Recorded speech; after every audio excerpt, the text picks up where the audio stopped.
반갑습니다. 플러스 경매 김수경입니다. 저는 부산 울산 경남 지역 경매 대행 그리고 경매 교육일을 하고 있습니다. 오늘은 부산 울산 경남 이쪽 물건 아니고요. 수원지방법원 성남 지원 사건입니다. 다가구 원룸 건물인데 두 번이나 잔금 미납을 했습니다. 왜 그런지 같이 한번 살펴보려고 합니다. 매각기일은 4월 27일입니다. 아직 날짜 여유는 있습니다. 스토리 한번 볼게요. 히스토리를 보니까 2019년 4월 8일 날 첫 경매가 있었고, 그리고 한번 유찰됐을 때 2019년 5월 13일 날 한 사람이 입찰을 했는데 잔금을 미납을 했습니다. 미납하고 이제 재경매가 있었습니다. 자, 그런데 계속 유찰이 되다가 또 작년 12월 9일 날 이때는 3명이나 입찰을 했습니다. 3명이나 입찰을 했는데 또 잔금 미납을 했습니다. 그리고 지금 유찰이 이제 되고 있는 겁니다. 그래서 4월 27일 날은 감정가 대비 약 24%까지 떨어진 1억 4,569만 7천 원으로 진행을 하게 됩니다. 보증금은 재경매이기 때문에 20% 2,914만 원 되고요. 토지 면적이 약 59평 되고 건물은 61평 조금 넘습니다. 자, 어째서 이렇게 두 번이나 이렇게 잔금 미납을 했는지 살펴보도록 하겠습니다. 등기부 보니까 건물 등기부, 토지 등기부 있습니다. 집합건물 같은 경우에는 건물 등기부, 토지 등기부 이렇게 나눠져 있지가 않죠. 그죠? 여러분 대부분 아파트, 빌라 이렇게 주로 사시지 않습니까? 그런 경우에는 등기부가 하나입니다. 그죠? 등기부가 하나고 그 표제부에 보면은 뭐가 나옵니까? 내 대지권이 몇 분의 몇이다. 이렇게 기재가 돼 있죠. 자, 그런데 그 집합건물이 아닌 경우에는 이렇게 건물 등기부, 토지 등기부 이렇게 따로 있는 겁니다. 자, 우선 토지 등기부부터 보겠습니다. 토지 등기부가 히스토리가 길어서 먼저 볼게요. 2009년 9월 29일 날 소유권 이전 증여됐습니다. 각 2분의 1, 정모시에게 각 반반씩 해서 증여가 됐습니다. 그리고 2016년 1월 20일 날 한 사람의 지분이 또 다른 한 사람한테 전부 이전이 됐습니다. 매매를 했다고 나와 있습니다. 그래서 지금은 단독 소유입니다. 그리고 2016년 4월 27일 날 근저당 설정이 됩니다. 검단 신협에서 채권 최고액 3억 1200입니다. 그리고 2016년 4월 27일 지상권 설정, 동일한 날짜에 근저당권자가 지상권을 설정합니다. 이 말은 이 당시에 토지를 가지고 대출을 해줄 때 이때는 나대지였다 이 뜻입니다. 나대지란 건 아시죠? 건물이 없는 빈 땅, 그죠? 자, 그리고 여기 존색기간 30년 보통 이렇게 합니다. 이 지상권은 여러분이 염려하실 건 없어요. 나중에 경매가 되고 배당되고 이러면은 같이 말소되는 거니까 신경 안 쓰셔도 됩니다. 그 다음 가압류들 쭉 있고, 그리고는 이 검단 신협에서 경매를 신청을 했습니다. 경매를 신청을 했어요. 그래서 토지 등기부에서 중요한 거는 토지 등기부에서의 말소 기준 등기는 2016년 4월 27일 여기입니다. 2016년 4월 27일. 자, 그 다음 건물 등기부 보겠습니다. 건물 등기부 보니까 2017년 2월 7일 날 소유권 보존됐습니다. 그리고 2018년 5월 21일 역시 검단 신협에서 건물에 대해서도 그죠? 근저당 했습니다. 근저당을 잡았습니다. 1억 3,380만 원에서요. 그 다음 가압류들 있고 역시 여기 검단 신협에서 경매가 들어왔습니다. 그렇게 되어 있는 상태거든요. 그러면은 건물 등기부에서의 말소 기준 등기는 어디냐면은 2018년 5월 21일 여기고요. 그리고 토지 등기부는 아까 보니까 2016년 4월 27일 이렇게 말소 기준 등기가 여기는 두 개인 겁니다. 건물과 토지가 다릅니다. 자, 다음 그러면은 우리가 임차인 관계 한번 보도록 하겠습니다. 임차인 보니까 세 사람이 있습니다. 공모시, 이모시, 채모시 이렇게 있고요. 보증금도 꽤 많네요. 우리 건물 등기부에서의 말소 기준 등기 2018년 5월 21일이었고 토지는 2016년이었습니다. 자, 그러면 우리가 임차인들을 이 사람이 대학력이 있느냐 없느냐를 우리가 따져야 되죠. 그럼 이런 경우에는 뭘 기준으로 합니까? 그러면은 임차인은 건물 기준으로 합니다. 임차인이 토지를 빌린 게 아니고 건물 기준으로 하는 거예요. 건물에서의 말소 기준 등기 2018년 5월 21일입니다. 이 날짜보다 전입이 빠르면 대항력이 있는 겁니다. 자, 이 세 사람의 전입 날짜 보니까 2017년 2월 3일, 2017년 1월 31일, 2017년 3월 3일 다 2017년으로서 다 빨라요. 그래서 세 사람 다 대학력이 있습니다. 자, 대학력이 있는 임차인이 확정도 다 받았습니다. 확정도 각각 다 제대로 받았고 배당 요구 종기일 이전에 다 했습니다.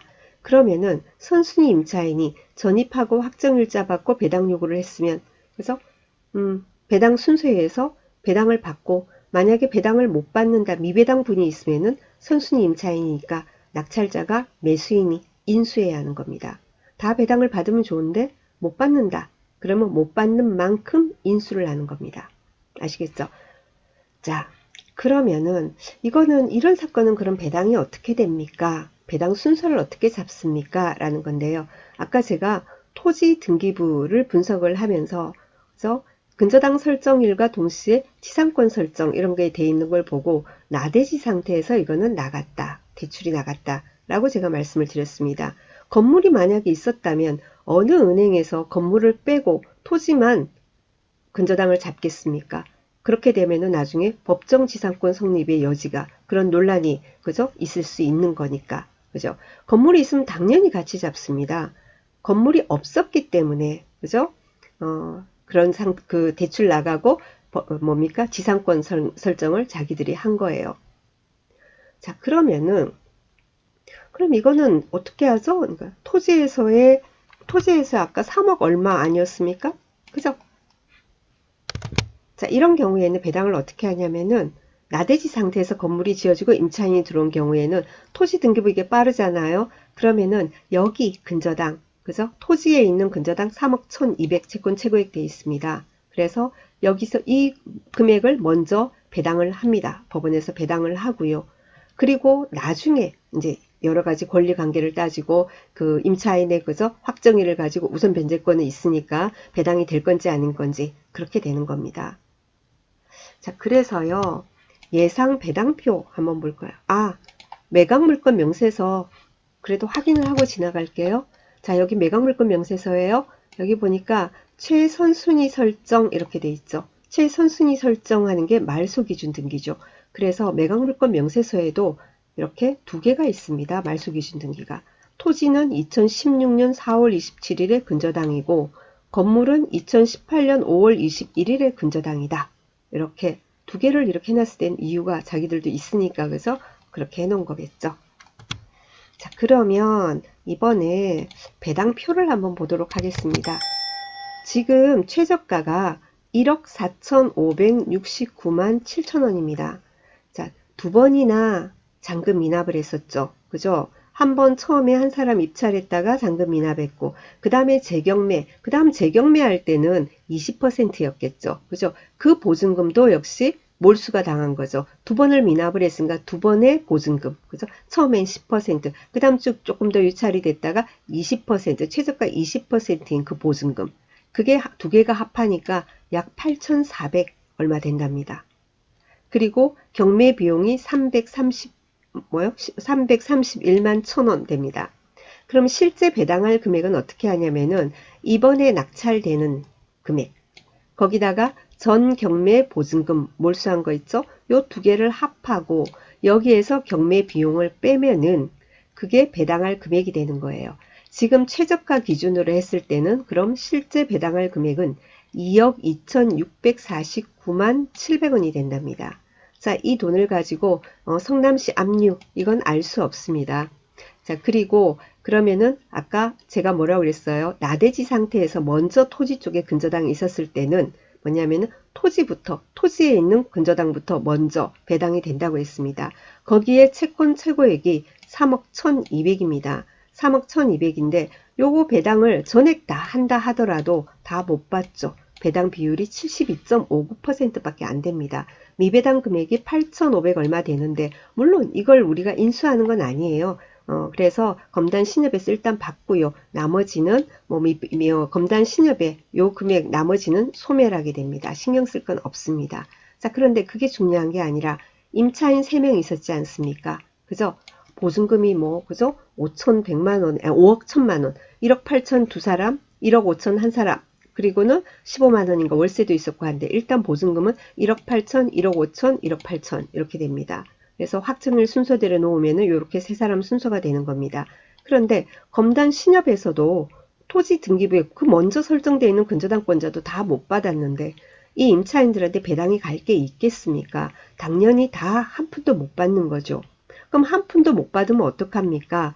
배당했으니 이렇게 되는데 임차인의 대항력의 기준은 건물등기부 기준이라고 했죠. 그죠? 건물등기부의 말소기준 등기보다는 이 사람들이 앞서기 때문에 대항력이 있기 때문에 이 5억 1천만 원 같은 경우에 합하면 세 사람 5억 1천만 원입니다. 이것은 낙찰자가 전액 인수하셔야 됩니다. 자, 밑에도 그죠? 임차인 보증금 예상액 해서 이렇게 되어 있습니다. 나대지 상태에서 대출이 나가고 그 뒤에 건물이 지어지고 임차인이 들어오고 이런 케이스에는 이런 식으로 배당을 한다라는 겁니다. 머리 조금 아플지 모르겠지만 한 가지만 살짝 더 곁들인다면 뭐가 있냐면은 이건 나대지 상태에서 그렇죠. 그런데 나대지 상태가 아니고 나대지 상태에서는 아니고요. 건물과 토지의 예를 들면은 그 기준이 말소 기준 등기가 달라서 이런 경우에는 그럼 어떻게 됩니까? 만약에 나대지 상태가 아니고 단지 조금 늦을 뿐이다. 건물의 말소 기준 등기가 그런 경우에는 우리가 왜 그 감정평가 여러분 그 뭐죠? 경매 서류를 열어보면은 감정이 토탈 얼마다 이렇게 예를 들면 나왔잖아요. 6억 6천이다 이렇게 나오면은 토지가 얼마고 건물이 얼마다라는 그게 있어요. 그럼 그 비율 있잖아요. 그 비율만큼 해가지고는 이렇게 나눠가지고 또 이렇게 계산을 하는 방법이 있습니다.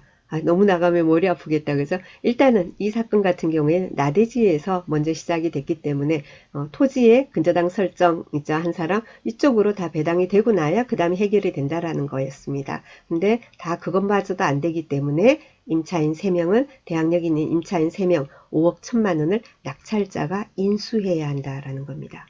무섭다 그죠? 지금 이번에 최저가가 1억 4천5백 얼마잖아요. 거기다가 5억 1천만 원 인수라는 겁니다. 뭐 이번에도 그죠? 낙찰은 안 될 것 같다 그죠? 땅 가치가 어떻게 되는지 모르겠어요. 관심 있으신 분은 시세조사 한번 해보시고 그러셔야 될 것 같습니다. 일단은 5억 1천만 원 인수라는 그리고는 그 기준을 어떻게 잡는다라는 거 건물은 뭐라고요? 건물 임차인은 건물 등기부의 말소 기준 등기로 한다. 근데 그 배당 방법도 두 가지 방법이 있는데 그 중에 한 가지인 나대지인 상태에서 건물이 지어진 경우를 한번 분석을 한번 해봤습니다. 자, 도움이 되셨길 바랍니다. 자, 오늘도 즐거운 하루 보내시고요. 또 내일 모레 금요일 아침에 뵙도록 하겠습니다. 그리고 한 가지 제가 안내를 다시 한번 드려야 될 것 같아요. 제 유튜브 영상 보면은 재생 목록이 있습니다. 재생 목록이 있는데 뭐 이렇게 권리 분석이라든가 그리고는 또 명도는 명도, 특히 명도 중에서도 강제 집행 뭐 이런 쪽으로 각 이렇게 뭐 내용별로 분류를 해 놓은 게 있습니다.